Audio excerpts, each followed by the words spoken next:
On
va passer aux questions. Donc, monsieur le maire, notre ville est-elle dynamique? Comment je pourrais dire le contraire? C'est pas possible, ça. Non, elle est dynamique. Vous avez vu, bon, c'est à travers l'action des élus, mais c'est aussi à travers l'action de nos associations, de nos clubs sportifs. Et ça bouge, et que ça continue. Et c'est justement à Saint-Barthélemy d'Anjou, il n'y a rien de spectaculaire peut-être au niveau des investissements, et encore, Dieu sait que l'on économise et qu'on fait des belles choses en investissement, mais sachez qu'au niveau des services, et en particulier le service aux associations, on n'y a pas du tout touché.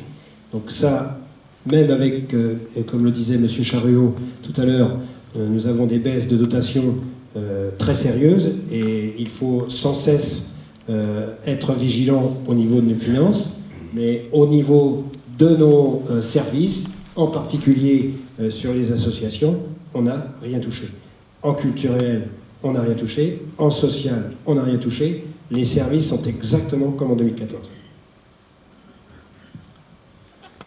Madame Tachon, donc vous êtes adjointe à l'éducation, à l'enfance et au sport. Donc j'ai une question pour vous. Que représentent les labels obtenus par la ville? Cette année, on a eu le plaisir de recevoir 2 labels, un label régional et un label national. C'est avant tout une belle façon de valoriser la commune à l'externe, puisque vous verrez bientôt aux entrées de ville des panneaux qui sont reconnus au plan national et qui parlent à tous les visiteurs qui viendront à Saint-Barthélemy. C'est aussi un moyen de valoriser tout ce qui se passe en interne, et en particulier toutes les relations partenariales avec les associations et leurs bénévoles. Et c'est un formidable travail transversal. Alors c'est beaucoup de travail. On va pas, heureusement, souvent les labels sont valables pour 2 ans et on n'a pas le droit de repostuler avant 4 ans. Et heureusement, parce que pour les services, c'est quand même un gros travail que de monter les dossiers. Mais ça permet un travail transversal très intéressant. Ça permet de mettre en exergue les efforts des associations et de tous leurs bénévoles, en l'occurrence là les associations sportives.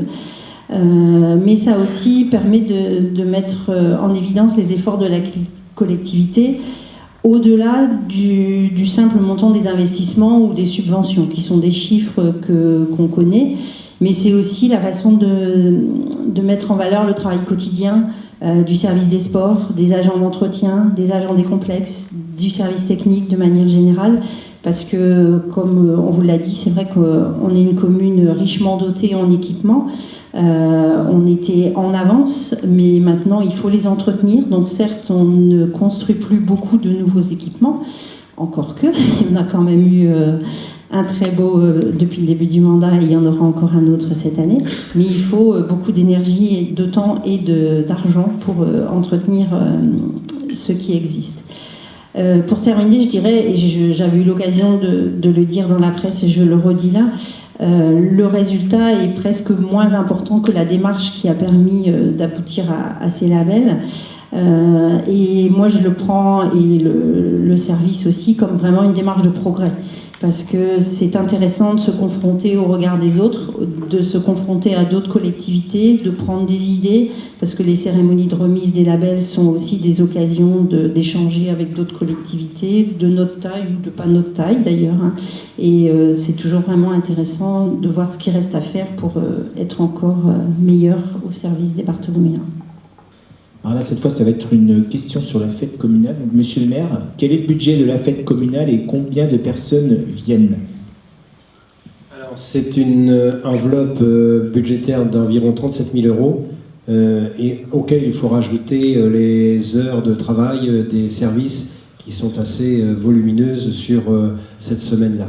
Et bien sûr, ça dépend, on est un peu tributaire du temps, hein. Mais l'année dernière, on tournait à peu près à 4000 spectateurs, donc c'est une belle réussite, et on a toujours l'envie, là aussi, de continuer cet événement qui est populaire, festif, et pour tous, et avec une gamme d'animations assez large pour qu'on y retrouve tous quelque chose qui nous plaise.